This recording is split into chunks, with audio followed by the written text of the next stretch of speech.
Okay, ready? Okay, just look at me. And if Paul asks a question, just act like I did. Okay. Okay. All right. Everywhere we go in the United States, we say we're doing a show about politics. They say, "Oh, so did you go to Chicago?" What is it with Chicago politics? Well, I think the politics in Chicago is very local. You know, it's very grassroots and very much voter contact. Although it's changed over the years. They rely more on television now than they did when I first started. When I first started, the key to winning an election was having enough precinct captains to go out and knock on all the doors and talk to all the voters. And to a large degree, with the demise of patronage, the major candidates for senator and governor rely more, I think, now on the TV than they used to. And I'm sorry that that's happened, but that's a trend that's probably happening everywhere. Why are you sorry? Well, I think it's much more personal if you go to the person's house and ask them to vote for you. And I recall a story that John Kennedy told one time when he was running for Congress. He saw a woman in his building, and he thanked her for voting for him. She said, "Oh, but I didn't vote for you." He said, "You didn't? Why?" He said, "You didn't ask me." And that's a lot of people feel that way. They want to be asked, and they like the attention of having someone to come to their house and talk to them.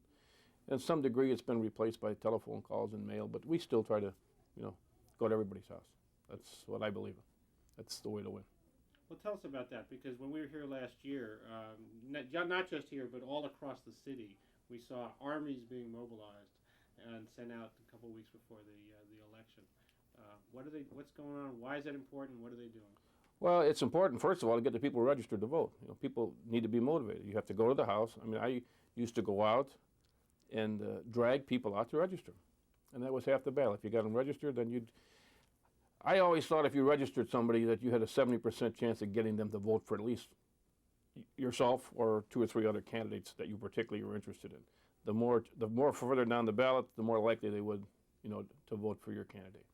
And if somebody told me, well, I'm going to vote for you, but I'm not going to vote for the president, I'd say that's fine. The president's got a lot of money to spend on TV. We don't. So if we can get the people to vote for us, I'll go to the trouble of registering them, even getting absentee ballots for them. Even if they would vote the majority of the ticket against me, as long as they were going to vote for me and a couple other of the local candidates that we're interested in, that's worth it to me. What about the organization? Do you have to have an organization to win on this? You do here, yeah. Yeah, you can't really win just with the mail. Maybe you could for senator or for governor or president, but you really can't win a local race without the volunteers. If you drive around, you'll see signs up for particular local candidates, and that generates enthusiasm for them. And you can't get that without having people going door to door. And you have to also have an office where people will get in and make phone calls and organize things to get the signs delivered, get the literature delivered, to get the polling places covered on election day, to give the voter the last-minute reminder for your particular local candidates, give them a sample ballot. That's all very important. But it's changed greatly since I first started. When I first started in Chicago, there was in every precinct a minimum of 5 or 6 Democratic workers because they had all the jobs. And the people had to work or they'd lose their jobs. And that's changed. In many sections of Chicago now, especially out in this neighborhood, you find more Republicans on election day than Democrats. And that was never the case 30 years ago. Even in a Republican area such as this, Democrats always had 5 or 6 workers on election day at each polling place. And they would grab people that they knew and remind them to vote for the local Democratic candidates, and that's changed. Well, we saw, when we were here for Brian's campaign, and I guess it was in the primary, the place was just a hive of activity, guys coming and going and going out in all weather. There was some bad weather. Why do they do it? Because they like Brian. The guys like to do this because... Well, no, I don't think anybody likes to do that kind of work, It's tedious work, but they like Brian, and they know that's the only way you can win. If you just sat home and just did mailings and made phone calls, I don't think we would have won. So what motivates them? Personal, they like them personally. Very few people do it because, you know, at least from our side, because they have jobs anymore, because there aren't, you know, there aren't that many jobs anymore. They're doing it because they like him. Some are doing it maybe because they like the way he runs the office, that he's done a good job and kept the neighborhood nice. And they're interested in their neighborhood because they maybe figure they're going to spend the rest of their life living here. And that's why a lot of them do it. Can I ask a question real quick? We saw that, and we wouldn't disagree with that, but there's something different about Chicago.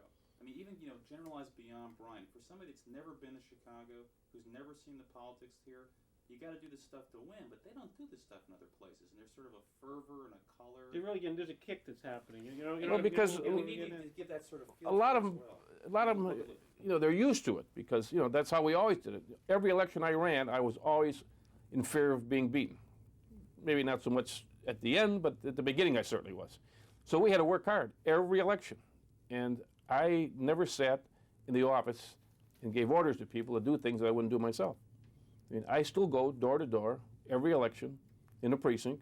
And the last election, I think my precinct, I got 430, and the other guy got 29 or 30. And the only way you can get that is to go door to door. And in Brian's precinct, where he goes the same way, door to door, his precinct, I won his precinct by over 300 votes. And we had several like that. And the only reason you get that is because the people get to know you, they trust you, and sometimes they ask you for a favor or for services, and you try to do it as quickly as you can, if you can do them, you know. And they appreciate that. And the other fact is it's a conservative area, and we tend to be pretty socially conservative. There's a lot of policemen, a lot of firemen, a lot of city workers that maybe in some elections would tend to be Democratic, but they are very social conservatives, and they will vote Republican for a conservative Republican. And I've, you know, benefited from that over the years. Now, as part of, you know, having all these guys working with you, all these volunteers, you have to motivate them. So what? Just tell us from your experience, you know, what motivates these guys? Well, what motivated them at the beginning, 25 years ago, was, you know, jobs. That was when Ogilvy was governor. It was the first time I ran. Let me think now. Yeah, Ogilvy was governor the first time I ran, and we did have a lot of jobs under Ogilvy. That was before all these court decisions, you know, outlawed patronage. And we probably had 150 or 200 people on the state payroll. And in those days, if a guy didn't produce on election day, you could get rid of him. You know, we very seldom did. We were too soft-hearted, I guess. But a lot of them thought you might, and they would work hard for that reason.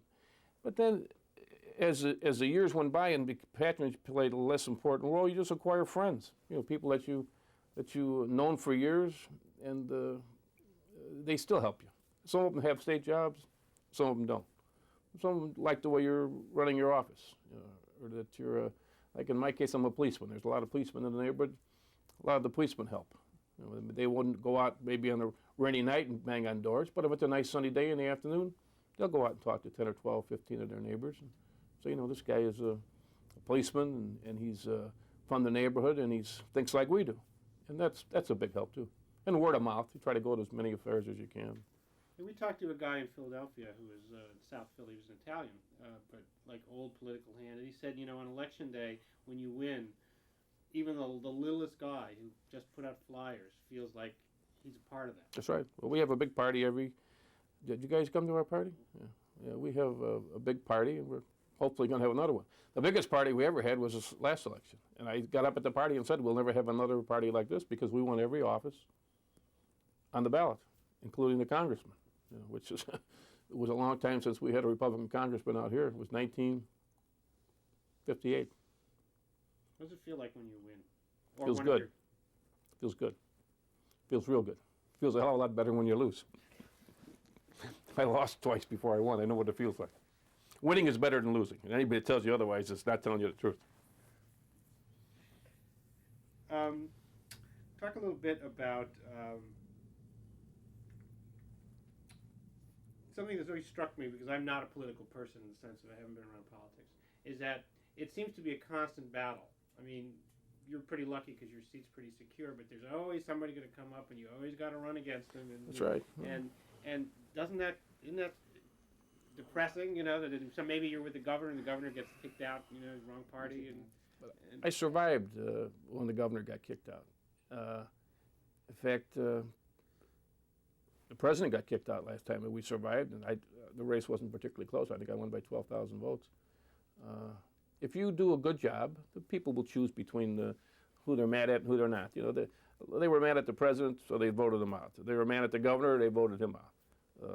But they don't get as mad at a local candidate unless you do something outrageous.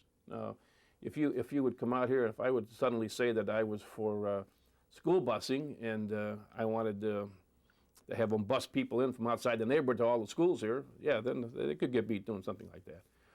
Or if you suddenly said that you wanted to double the income tax, yeah, you could get beat for doing something like that. But if you don't commit any outrageous offense and you try to maintain an office where the people can come in and get service, and we keep in contact with the voters, we do a lot of mailings, have a lot of service.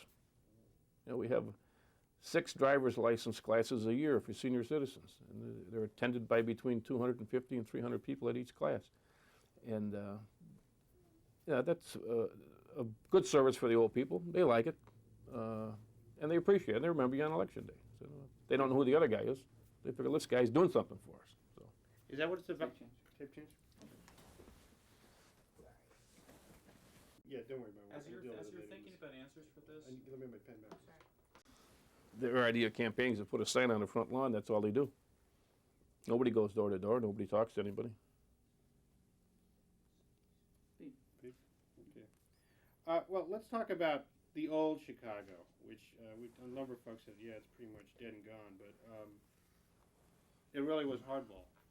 Well, I'll tell you, a fellow that belonged to the 31st Ward Democratic Organization years ago told me that in their ward they had probably 500 job holders, and there was 60 precinct captains. Each had a certain amount of jobs assigned to him. And the bottom 4, percentage-wise, would get fired every election. So that people couldn't understand how hard these guys worked at 5 minutes to 6, because they got that last vote out that might keep them percentage-wise from being in the bottom 4. And the bottom 4 guys would win their precinct 30 to 1, 40 to 1. But because they had to have fear put in them, if they got caught in those bottom 4, they'd lose their job, and somebody else would get it. So everybody knew that, and everybody would be racing at 1 minute to 6 to grab the last guy off the street to come in and vote. Now, if you went to a house and there was 5 votes in the house, and it was 10 minutes to 6, and the polls closed at 6, and the father was sitting there at the kitchen table, you'd say, "Joe, can't you come over to vote?" And the guy would say, "Well, if right now I don't feel like it." So you'd be tempted to say to Joe, "Hey, Joe, what could I do for you to get you and these 5 kids of yours over to vote?" That's a lot of votes. Easily could make a difference. So the guy had a job. Maybe he was making $15,000 or $20,000 a year. That was a good job in those days. He'd be tempted to say to Joe, "Here, here's $50. Come over. I need your vote." And that's how they could rack up such big numbers, because everybody knew you had to produce, and they lived in fear of the local, political boss. I knew another fellow that belonged to the 26th Ward Democrat organization, and the committeeman just passed away, Matt Bijat. He was an old-timer, real old, and a real hard-nosed guy. One night he had a meeting. It was mandatory to come to the meetings in the church hall, and Senator Kushabab came to the meeting about 10 minutes late. And Senator Kushabab snuck in the back door, and Bijat saw him, and he said, "Who is that? It's coming late to the meeting." The guy said, "Senator Kushabab." He didn't want to be embarrassed in front of all the other precinct captains. He thought he was a big shot. In Springfield, he was a big shot. He said, "I can't hear you. Who is that that's late to the meeting?" He's Senator Kushabab. He said, "Senator, these meetings start at 7 o'clock. In the future, make sure you're here on time." That's the way they were. They didn't care if you were the senator, whatever.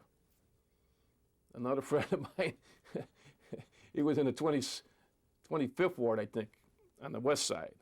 And he was working with a fellow who was a county commissioner, which is a pretty high, important job. And he was a Democrat. Of course, my friend was a Republican against him. And he said, "Ron," he said, "you got to let me get a couple of more votes." He said, "They won't slate me for election next time." He said, "I got to come in with my quota. And if you don't come in with the quota, no excuses." That was it. You were gone. Now, this guy was a county commissioner. It was a pretty good job. Now, they were very strict, and it produced. That's how they won. There's a lot of stories like that. Matt Bijat would walk down the street, he'd meet a woman, he'd say, "When's the last time you saw the precinct cap?" She said, I haven't seen him in a month, 2 months.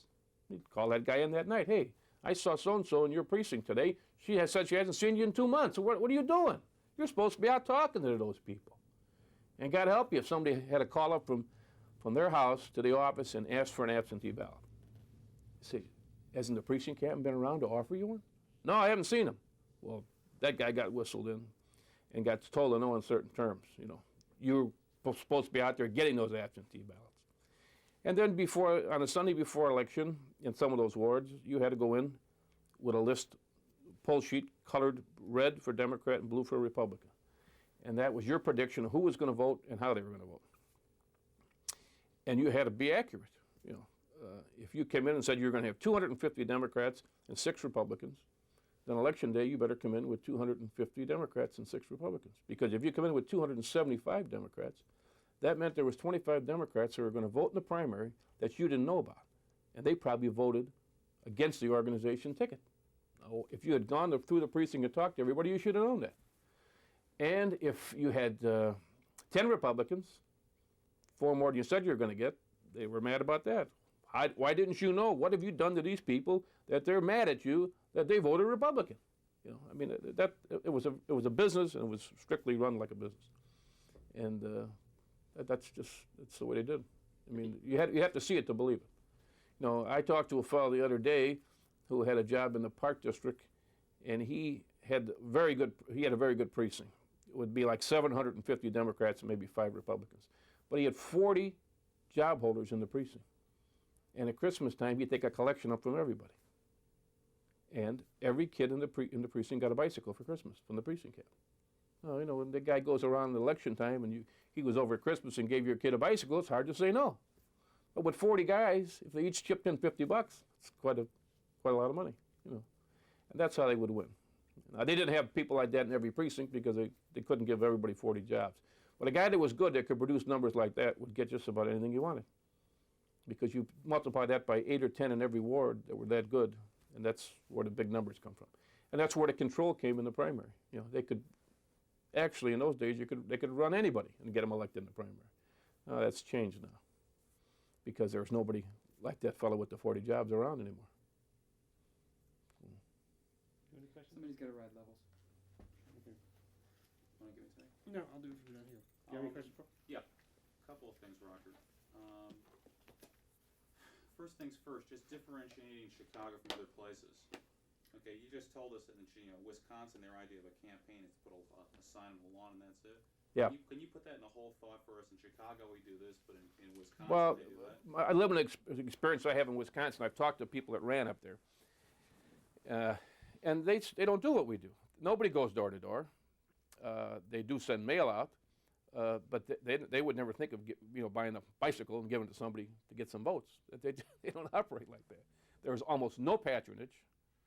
I think when the governor takes office, he's got about 15 appointments he can make, and everybody else stays. So you don't have the people coming in seeking the volunteers to better their employment position because they know that they can't. What about their political scandals, the relative? Oh, they're excited about nothing. I got the paper today from Wisconsin, Eagle River. Woman's complaining because when she went to vote, somebody walked in and had a campaign button on her. And she wrote a big, long letter to the editor complaining about this gross, crime that he committed. He probably forgot he had the button on. That happens here.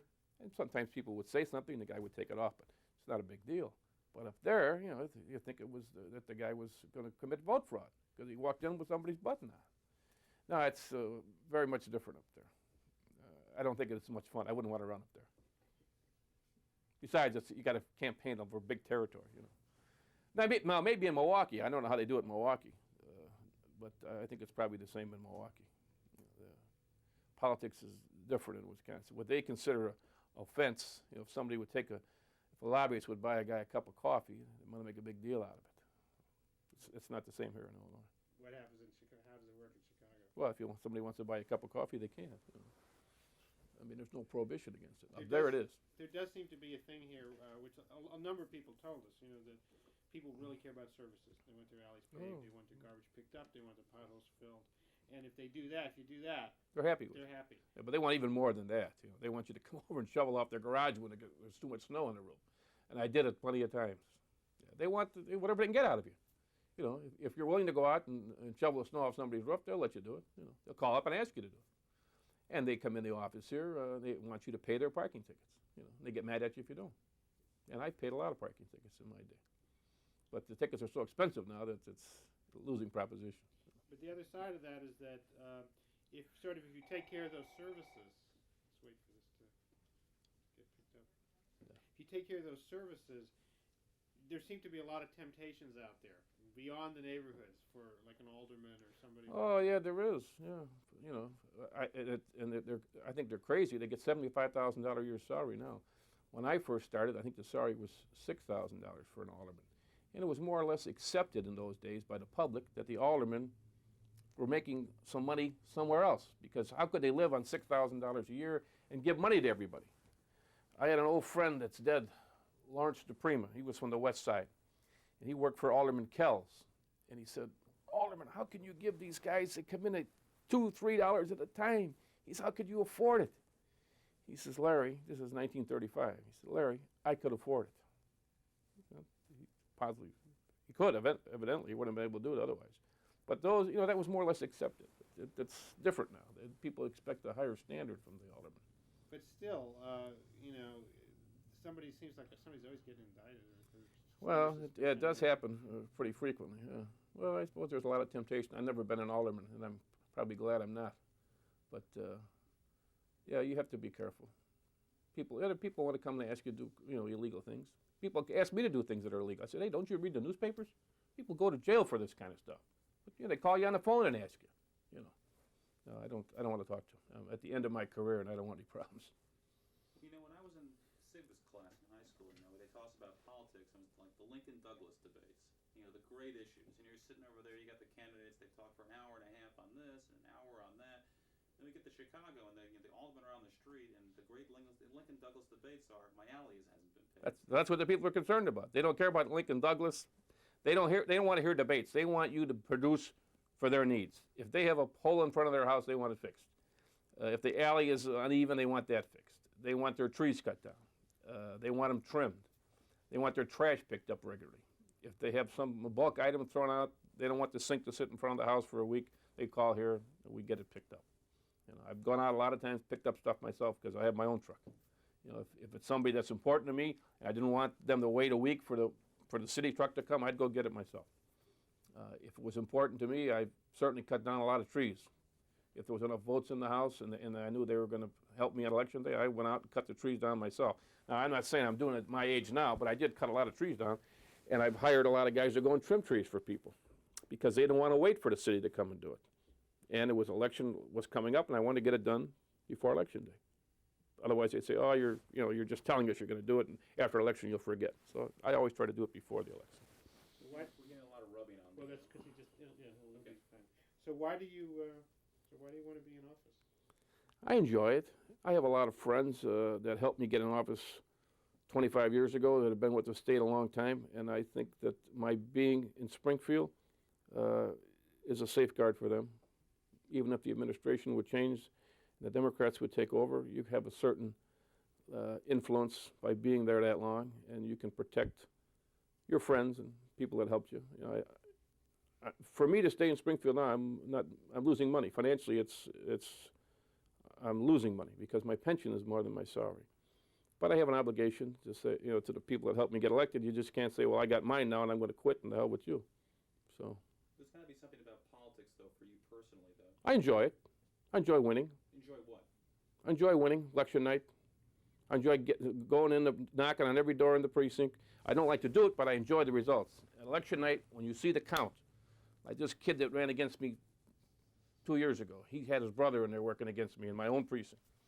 And they were kind of obnoxious, and they were trying to bait us into it. My brother wanted to hit him, and they were trying to bait us into a fight. And I told my brother, we're not going to start anything election day. We'll have our victory, and the polls are closed. This guy's shooting his mouth off now, and the polls are open. I said, I know what the count's going to be in here. And in fact, I told him, I said, if you got $1,000, I said, I'll go get the mortgage to my house, and I'll put it up against your $1,000. and that I beat you by 200 votes. The guy didn't want to do it, but he kept shooting his mouth off. He was trying to aggravate us. So when they opened the machine up and counted the votes, I think it was 430 to 29. So I just smiled at him. That's why I do it. The last laugh. Great. Can I ask one more question? Yep. Richard J. Daly. I admired him. You're talking about the father. Yeah, tell me about him as a politician. Oh, he was the ultimate. He was like a ward committeeman for the whole city. You know, he was as tough on the Democratic committeeman as the Democratic committeemen were on the precinct captains. Because he'd get rid of the committeeman. If the committeeman had a ward and couldn't produce, then he knew that the jobs that he was funneling into that ward were not going to the right people. Maybe they were going to all of his relatives, and they didn't do any work on election day. So he judged the individual Democratic ward committeeman the same way the committeeman judged the precinct captains. And if the guy wasn't producing, he'd get rid of him. And he kept control. You know, he knew who was getting the jobs. He knew what ward was getting the jobs. If there was a carpenter's job open or some other job was open, a big job, he knew what ward it was going to, and he generally knew who the guy was that was going to get the job. And if a precinct captain died, that was a prominent precinct captain, he knew who the ones were that were producing the votes, the big votes. And it, you know, it's 3,500 precincts, but he knew the good ones. He'd come to the wake. I remember the best Democratic captain in our ward, his father died. And I went to the wake, and sure enough, about 8 o'clock, the mayor stepped in with his bodyguards and went up and gave his condolence. He was there about 5 minutes. But when this guy went home, next election, he could tell everybody that the mayor came to his father's wake, you know, and it was very much appreciated. And it made him look like an important man amongst all the mourners at the funeral. And the mayor knew that. He had somebody looking through the obituaries every day to see who died, and you know, he'd make sure that he showed up. That was the proper thing to do. That was a respectful thing to do, and he didn't miss very many wakes. Chicago is almost, I mean, many people told us, well, sort of like a gigantic collection of tribes. You got the Poles, you got the Bohemians, you got the Irish, you got the Italians, the blacks, the Jews. You had this coalition, you know, this urban machine, the most incredibly powerful machine in the United States. How did Daley get all these folks that may sometimes not like each other all that much to be in one coalition? Well, because of the jobs. You know, he had control of the jobs and the purse strings. He would work through, you know, certain ethnic people, like Dan Russinkowski, who was a former congressman here. His dad was a big supporter of Mayor Daley, and he funneled jobs into his ward organization and to his friends amongst the Polish American community. And he was very careful to reward, you know, prominent Poles, prominent Italians. You know, he did divide it up. The blacks, Congressman Dawson was head of the blacks, and he kept the blacks in line until he died by using patronage. You know, in those days, I suppose it was hard for a black guy to get a job, and he got a lot of menial jobs, and he got some you know, middle management jobs. And these black Democrats would produce big numbers. You know, they would produce the biggest numbers almost of anybody. The mayor's ward was the best at that time, the 11th ward. Tom Keene's ward, the 31st. Vito Marzullo's ward was real good. The first ward was real good. And he would funnel jobs in. The first ward was almost exclusively run by Italian Americans. Although the ward population, there was a lot of Mexicans and a lot of blacks, but Italian Americans ran the ward. They got all the jobs, and they had a big say on who was going to be a judge. You know, every time they'd pick candidates for judges, a lot of them were from the first ward. And the first ward was probably self-sustaining. They didn't have to take any money from the mayor. They had insurance and other ways of raising money. So everybody would get something? Everybody would get something. Everybody got something. And the Jews were taken care of. In those days, Jake Arvey, I think he was the head of like the Jewish group. And the Jewish committeemen ran 3 or 4 wards on the west side of Chicago that were all black. I mean, there was no whites, Jews or otherwise. But the Jewish committeemen ran the wards because they kept control. You know, they would have blacks in all the precincts, but there was a lot of them had Jewish captains, and the Jewish captains would have black helpers with them. And they would distribute money and favors on election day and do small favors, get kids into the county hospital or out of the county jail. You know, that stuff was remembered on election day. But it all started to change when, after the riots. The west side wards that were run by the Jewish precinct captains, they weren't safe to go there anymore. And as the Jewish captains left and the blacks took over, the numbers started to drop. They couldn't produce the same amount of votes. I guess the jobs were gone too, and that was part of it. But they never could produce the numbers and the majorities. When President Roosevelt ran in, I think it was 1936, the 24th Ward produced, I think, 31,000 votes for Roosevelt and like 260 for whoever the Republican was on that time. And that they could do that all the time. Let me ask you a question. This is what we talked about before. This series is about going out across the country and not staying in Washington to learn about American politics, because we're not convinced that's where you learn about American politics. If you agree with that, Yeah, absolutely. would you just say it back to us in the form of a statement? About where would you go to learn about American politics? I think you've come to the right place, Chicago. But I would also say probably Boston, from what I've read. I think they probably operated much the same as we did in Chicago. Let me last answer, by the way, not so much specifically the place, but the kind of place. I mean, If you want to learn about if you want to learn about American politics, do you hang around inside the Beltway, or do you go out to the? No, I think you come out. His questions aren't in it, so if you say, if he says, what's your favorite ice cream, and you say chocolate, Oh, I his question's see. not in it, so it doesn't make any sense. Well, if you wanted to learn about American politics, I think you come to Chicago or a town like Boston, and I imagine some places in New York State. I understand they had a pretty good machine in Albany for a while, and I think the grassroots. I read an article in a magazine recently about somebody in New Mexico that ran a very strict political organization. He was a Mexican American, and he was the boss of the town. And he did the same thing that we did here. He would put his relatives and his supporters in positions on the public payroll, and in return they'd go out and work hard for him. So I think that there are probably a lot of places like that. Wisconsin's not one of them, and probably not Minnesota either. But there's places probably in Illinois, outside of Chicago, that are the same in some of the small towns. I'm sure there is in southern Indiana. I've heard, talk to people from there, and they said that they had the same type of system that we had here. In fact, in Indiana, until recently, the state withheld the dues. If you had worked in the Republican administration, you had to contribute to the Lincoln Club. And the state had a checkoff. You had to pay the dues. And that went right to the party. And when the Democrats were in power, they had the Jefferson Club, and they would do the same thing. So I imagine it's the same. I'm sure in St. Louis. But the grassroots, that level. I read the book about Harry Truman when he became senator in Missouri, how the two machines were out fighting each other, the Kansas City machine by Pendergast and whoever ran the St. Louis machine.